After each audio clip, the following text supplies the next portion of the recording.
இந்த பதிவு கேட்க கேட்க சாயப்பா தங்க நிறத்தில் மாறுவார். தங்க நிறத்தில் யாருக்கெல்லாம் மாறுறாரோ அவருக்குத்தான் இங்க ஒரு பெரிய வாழ்க்கையை அவர் அமைத்து கொடுக்க போகிறார். இது சாதாரண பதிவே இல்லை. இது அங்க இருந்து உருவாக்கப்பட்ட ஒரு வார்த்தைகளும் உங்க வாழ்க்கையை மாற்ற போகுது. நீங்க நம்பும் போது பெரிய ரகசியம் வெளிப்படும். நீங்க நம்பாதப்போ எந்த விதமான வழியும் உங்க கண்ணுக்கு தெரியாது. இதுல கண்களை மூடி கேட்க வேண்டிய ஒரு பகுதி இருக்குது. அந்த பகுதியில தான் மிகப்பெரிய அளவுல ஒரு உடம்பு மெய் சிலிர்க்கிற அளவுல ஒரு நிகழ்வு நடக்க போகுது. தயாராருங்க.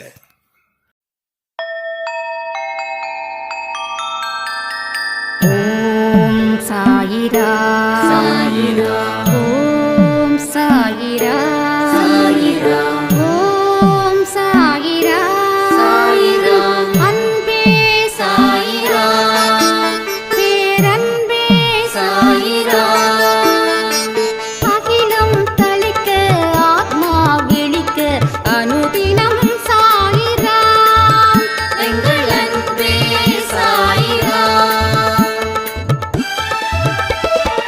ஒன்றே இறைவன், ஒன்றே பூமிக்கென்றும் சாயிரா, சரணம் சாயிரா, நன்றே செய்து வாழ்வோம், நாம் ஒன்றே செய்து வாழ்வோம், அன்பே சாயிரா.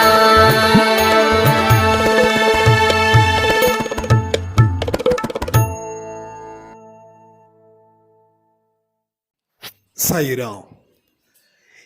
என் உயிரின் உயிரானவர்களே, மனுஷனுடைய மிகப்பெரிய பலகீனம், அவன் இந்த பலகீனத்தை மட்டும் விட்டுட்டான் அப்படின்னா அவன் எந்த மாதிரியான வாழ்க்கையை எதிர்பார்க்கிறானோ அவன் வணங்கும் கடவுள் அவனுக்கு 100க்கு 100 தந்தே தீரும். இதை நோட் பண்ணிக்கோங்க. உங்களுக்கு என்ன தேவை இருக்குது அப்படின்றத கமெண்ட் பாக்ஸில் சொல்லுங்க. இது நிச்சயமா நிறைவேறுன்ற நம்பிக்கையோட நீங்க காத்திருங்க.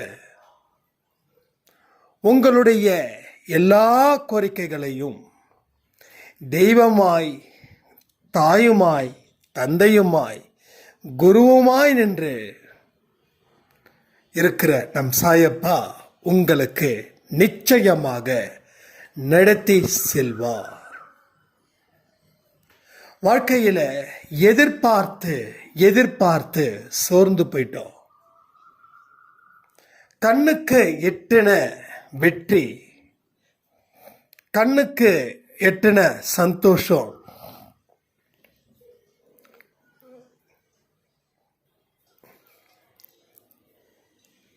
ஒரு சில நேரத்தில் காணாம போயிடுது.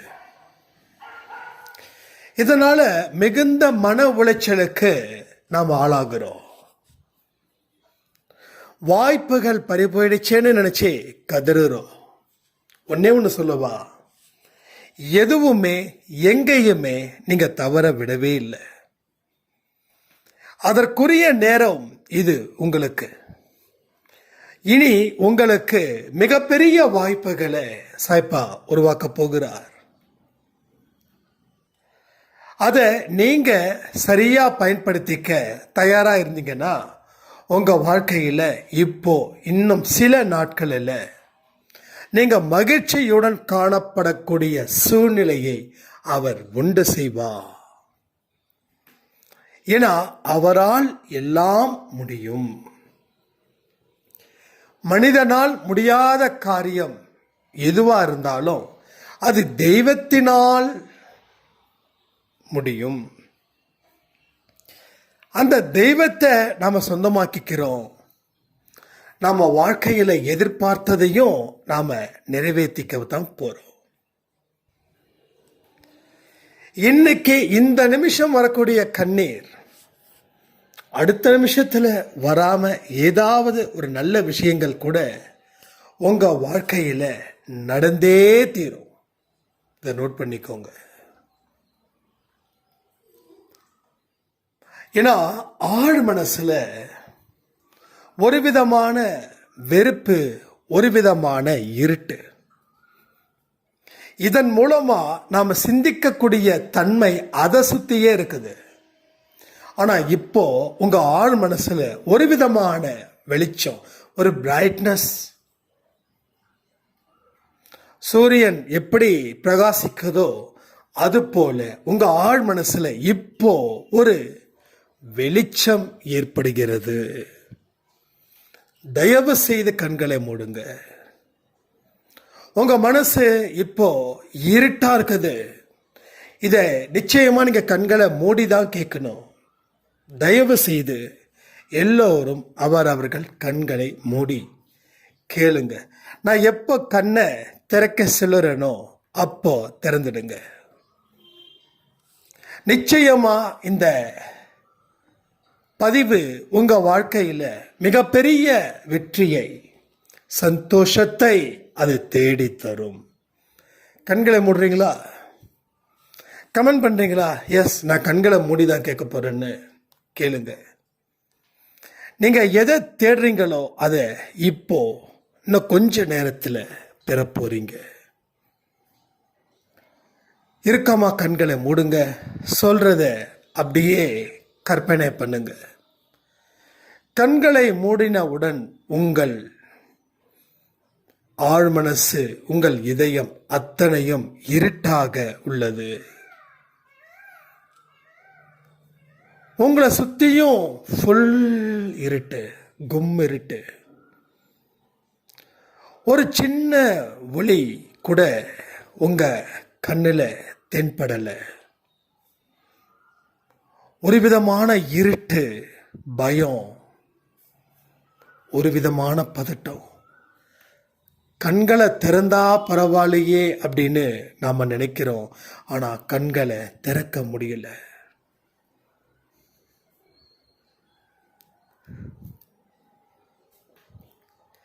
இந்த இருட்டில தான் நீங்க இத்தனை வருஷம் வாழ்ந்துகிட்டு இருக்கீங்க. இந்த இருட்டை நிச்சயமா போக்கணும். இந்த இருட்டை போக்க நீங்க எத்தனையோ முயற்சிகள், கண்களை மூடணும், கண்களை திறக்கக்கூடாது. இந்த இருட்டை போக்க எத்தனையோ முயற்சிகளை நீங்க செஞ்சீங்க. ஆனா எந்த முயற்சியும் உங்களுக்கு பலன் அளிக்கல. எல்லாமே வீண் முயற்சியாகவே மாறியது. அதனால இந்த இருட்டு போகாதா? இந்த இருட்டு எனக்கு ஆபத்தை தான் கொடுக்குது. என்ன சுத்தியும் என்ன நடக்குதுன்னு தெரியல. என்ன சுத்தி நல்லவங்க இருக்காங்களா, இல்ல கெட்டவங்க இருக்காங்களா, இல்லை யாராவது இருக்காங்களா, இல்லை யாருமே இல்லையா, ஒன்றும் புரியல. அந்த அளவுக்கு உங்களுக்கு இருட்டு மிகப்பெரிய அளவுல ஒரு பயத்தையும் ஒரு எதிர்மறை எண்ணங்களையும் அது விதைக்கிறது. நீங்க அந்த இருட்டிலேயே நடக்கிறீங்க, இருட்டில் ஓடுறீங்க, அலைகிறீங்க. எந்த இடத்துலையும் வெளிச்சத்தையோ இல்லை அதற்கு உண்டான அறிகுறிகளோ உங்களுக்கு தெரியவே இல்லை. அத்தனை பொருள்களும் மறைக்கப்பட்டது.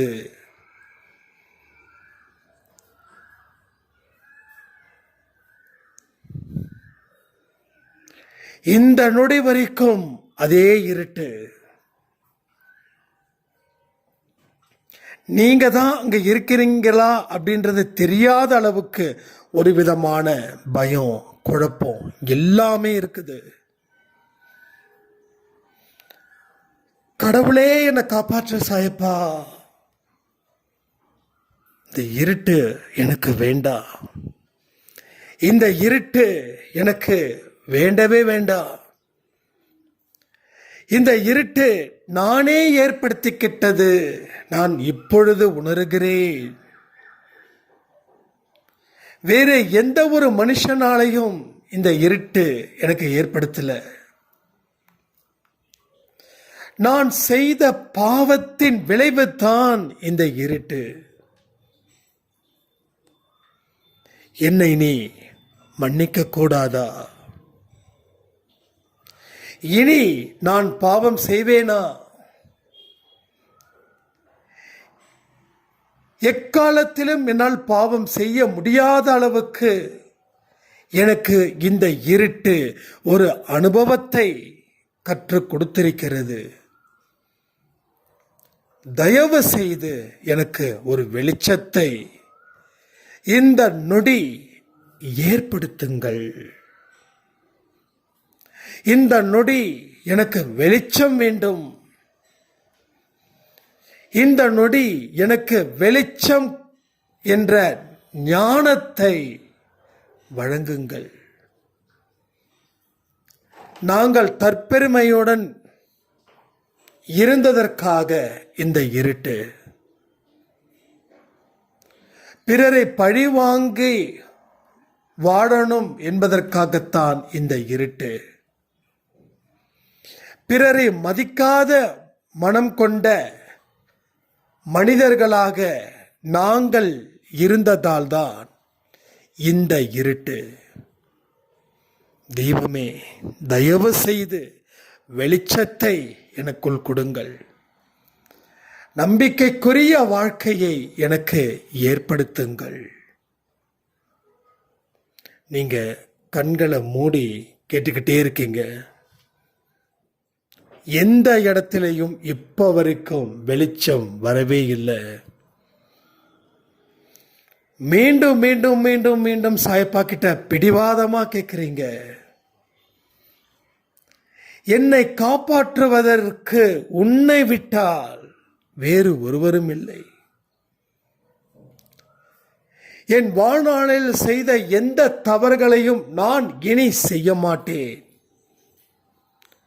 இனி உனது பிள்ளையாக உன் பெயரை காப்பாற்றும் பிள்ளையாக, உனக்கு பெருமை சேர்க்கும் பிள்ளையாக நான் இந்த நொடி இருப்பேன். என்னை நம்பு. தயவு செய்து எனக்கு இந்த இருட்டு வேண்டாம், வேண்டாம், வேண்டாம், வேண்டவே வேண்டாம்.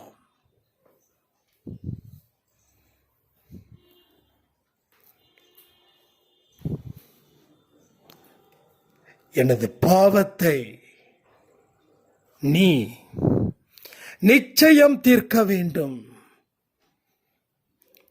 எனக்கு ஞானத்தை நீ நிச்சயம் வழங்கிட வேண்டும். நான் வணங்கும் உண்மையான தெய்வம் நீயே. மீண்டும் பிச்சை கேட்கிறேன். என் வாழ்க்கை எனக்கு எந்த இடத்திலையும் சந்தோஷத்தை இது நாள் வரை கொடுக்கவில்லை. எத்தனையோ முயற்சிகள் செய்தும் நான் தோல்விகளையும் அவமானத்தை மட்டுமே சந்தித்தேன். என்னால் முடியவில்லை. நீ என்னை கண் திறந்து பாரும். என் வாழ்க்கையை நீ உயர்த்தும். இது நாள் வரை செய்த பாவத்தை என் கண்ணீரை கொண்டு உன் பாதத்தை கழுவுகிறேன். என்னை சுத்தப்படுத்து, என்னை சுத்தப்படுத்து, என்னை சுத்தப்படுத்து.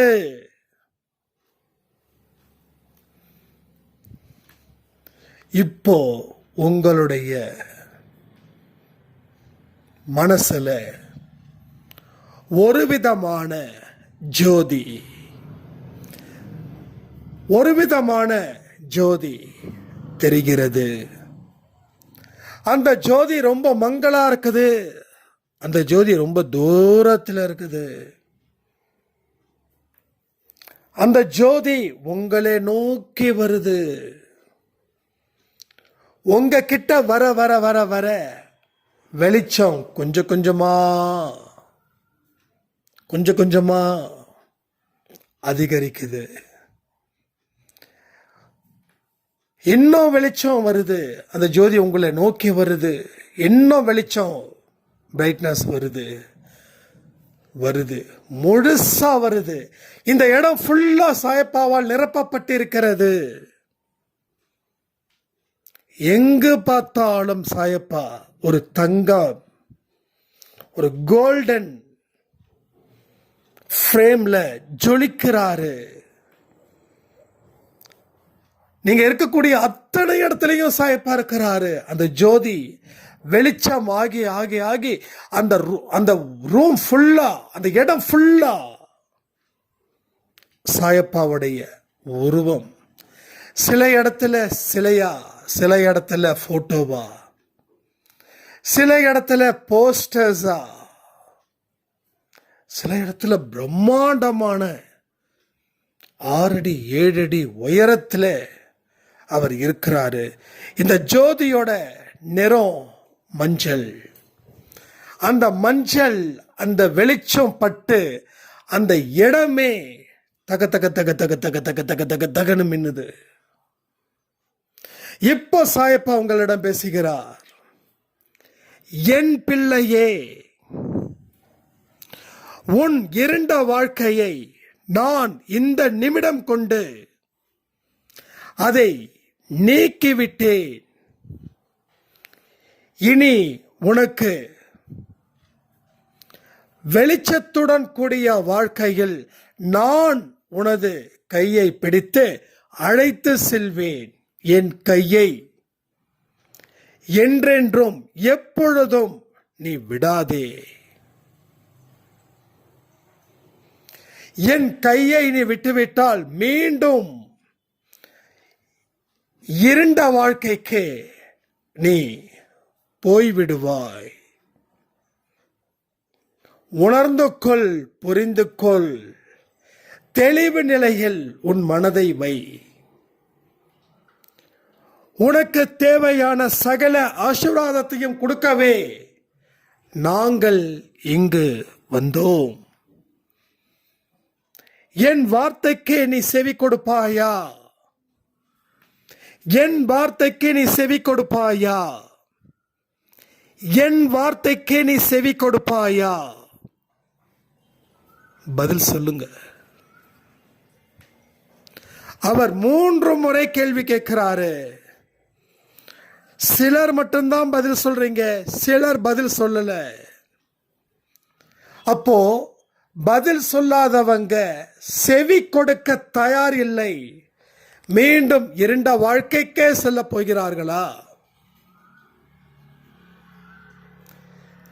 எதை நீங்க உண்மைன்னு நினைச்சீங்களோ அது பொய்யா போகுது. எதை பொய்ன்னு நினைச்சீங்களோ அது உண்மை. கடவுள் இல்ல, பெருசாலாம் ஒன்றும் செய்ய போல அப்படின்னு நினைச்சீங்க, அது இனி உங்க வாழ்க்கையில உண்மையா மாறப்போகுது. ஏன்னா உங்க அவநம்பிக்கைய மூட்டை மூட்டையா கொண்டு வந்து கொட்டுனா என்ன நடக்கும்? வாழ்க்கை இருண்டு தானே போகும். அப்போ முழு நம்பிக்கையை இங்க கொட்டுங்க. கடவுளுடைய அனுக்கிரகம் இருந்தா மட்டும்தான் உங்களால பேராபத்து நிலையை தாண்ட முடியும். இது சத்தியமான உண்மை. இதுல எந்த இடத்திலையும் பொய் கிடையாது. இன்னைக்கு இப்போ இந்த நொடி காட்சி தந்தது 100க்கு 100 உண்மை. 100க்கு 100 உண்மை. இதுக்கு சில பேருக்கு மட்டும்தான் இந்த வாய்ப்பு, பலருக்கு இந்த வாய்ப்பு இல்லை. ஏன் தெரியுமா? நம்பவில்லை. எதையும் முழுசா நம்பவில்லை. இதெல்லாம் நடக்குமா? நடக்காது. இதையெல்லாம் கண்டிப்பா நடக்கும், நிச்சயமா நடக்கும். 100க்கு 100 நடந்தே தீரும். இதுல சொல்லப்பட்ட விஷயங்கள் 100க்கு 100 நடந்தே தீரும். நம்பிக்கைய கஷ்டப்படுத்தி வர வைக்க வேண்டாம். அது கொஞ்சம் கொஞ்சமா தான் அந்த நம்பிக்கைய உங்களால கொண்டு வர முடியும். இன்னைக்கு உலகம் கொடுக்கக்கூடிய ஒரு போலியான வாழ்க்கைய நீங்க வாழ்ந்து சாதிக்கலாம் நினைக்கிறீங்க. எது உண்மையான இன்பம்? எது நிலையான இன்பம்? எது எல்லாத்தையும் தாண்டின ஒரு பேரின்பம்? அந்த பேரின்ப நிலைய நீங்க அடையணும் அப்படின்னா கடவுள் மீது நம்பிக்கை வைத்து ஒரு ஒரு வார்த்தைகளையும் நீங்கள் கேட்க வேண்டும். அப்படி கேட்கும் போதுதான் உங்க வாழ்க்கையில நடக்கக்கூடிய அத்தனை நல்ல விஷயங்களும் தொடர்ந்து தடையில்லாமல் தாமதம் இல்லாமல்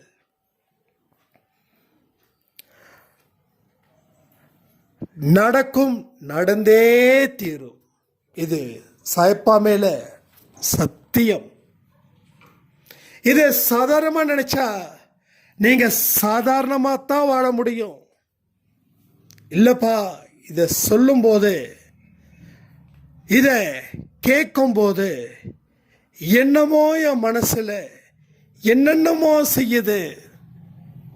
ஒரு பெரிய உற்சாகம் எனக்குள்ள ஏற்படுது. ஒரு பெரிய தீ எனக்குள்ள ஒரு வெளிச்சத்தை ஏற்படுத்தியிருக்கிறது. நான் சாதாரணமானவன் அல்ல. எனக்கு கடவுளுடைய அத்தனை ஆசீர்வாதமும் எனக்கு 100க்கு 100 இருக்குது. அதனால இந்த பதிவு எனக்கு மிக மிக மிக ஒரு சிறந்த பதிவா, என் வாழ்க்கையில ஒரு மாற்றத்தை ஏற்படுத்தக்கூடிய பதிவா இது இருக்க போகுதுன்னு சொல்றவங்க நாளைக்கு சாயப்பா கோயிலுக்கு போயிட்டு ஏதாவது ஒரு ஆரத்திய கலந்துக்கிட்டு ஒரு நம்பிக்கையுடன், ஒரு ஆனந்தத்துடன், ஒரு பேரானந்தத்துடன் நீங்கள் இருக்கணும். இது சந்தோஷோட விருப்பம் இல்லை, சாயப்பாவோட விருப்பத்தை தான் இந்த சந்தோஷ் உங்ககிட்ட சொல்லிக்கிட்டு இருக்கிறா. இந்த பதிவு ஆரம்பத்தில் சாதாரணமாக தான் ஆரம்பிச்சுது. ஆனால் போக போக தான் இந்த பதிவோட வேகம் அதிகரிச்சுது. எதையுமே முன்கூட்டி நம்ம பேசல. பேச பேச பேச பேசதான் அங்க இருந்து இன்ஃபர்மேஷன்ஸ் வந்துகிட்டே இருக்குது. சாதாரணமா நிறைய இடத்துல நான் பார்த்துருக்கேன். இன்னைக்கு கூட ஈரோட்ல இருந்து கோயம்புத்தூர் வரும்போது ட்ரெயினில், அது என்ன லேட் ஆகுது ட்ரெயின், நான் விஷ்ணு சார் கிட்ட சொல்கிறேன், இன்னும் 5 நிமிஷத்தில் பிளாட்ஃபார்ம் கன்ஃபார்ம் பண்ணுவாங்க அப்படின்னு சொல்லி முடித்த 3வது நிமிஷத்தில் பிளாட்ஃபார்ம் கன்ஃபார்ம் பண்ணாங்க. இது உங்களுக்கு சாதாரணமாக இருக்கலாம், ஆனால் எனக்கு இது சாதாரணமானது இல்லை. ஏன்னா நம்ம மனசுல கடவுள் இருக்கும்போது நாம சொல்றது கண்டிப்பா இந்த பிரபஞ்சம் கேட்கும்.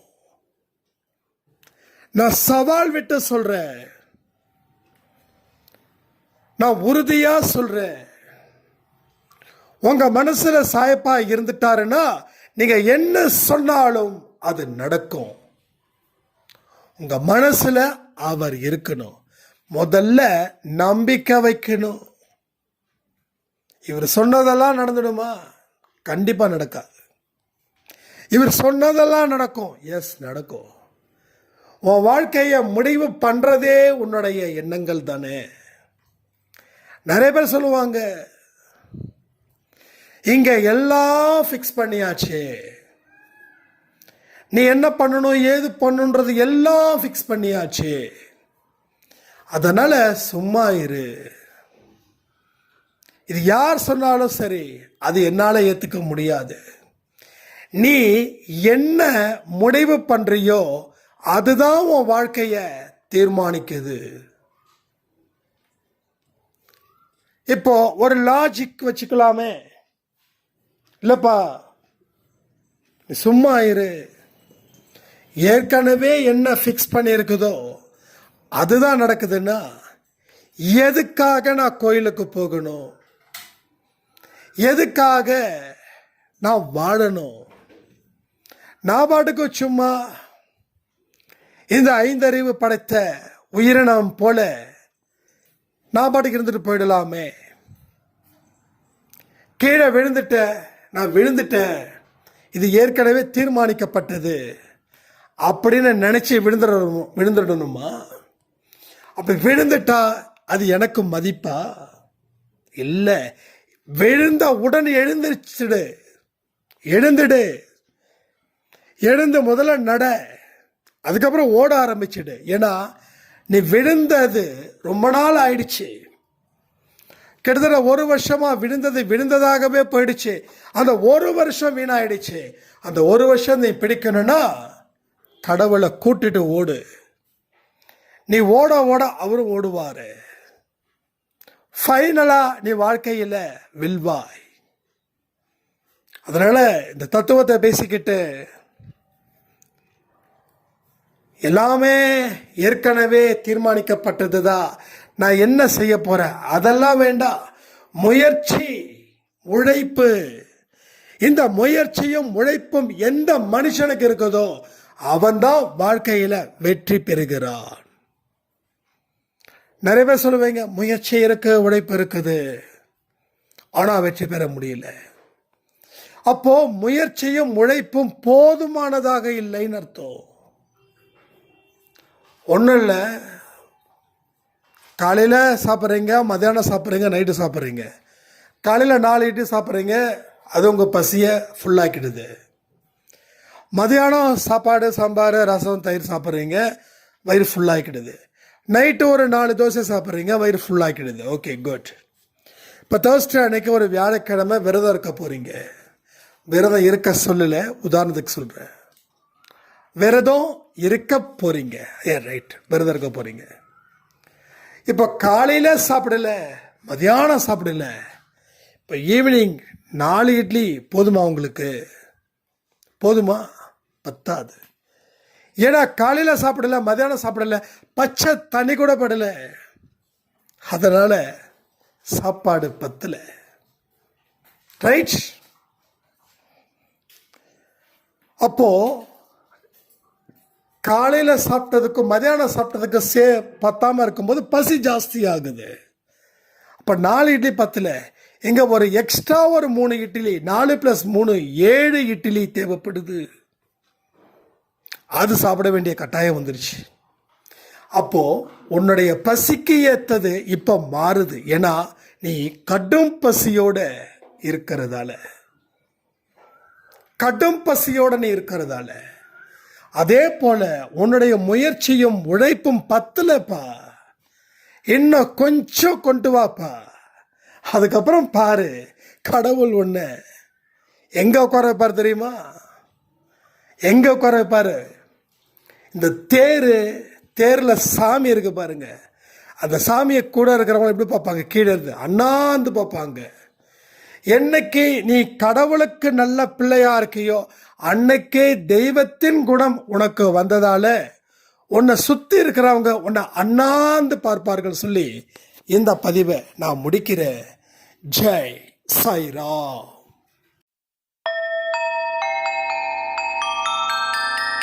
ஓம் சாயிரா. சாயிரா.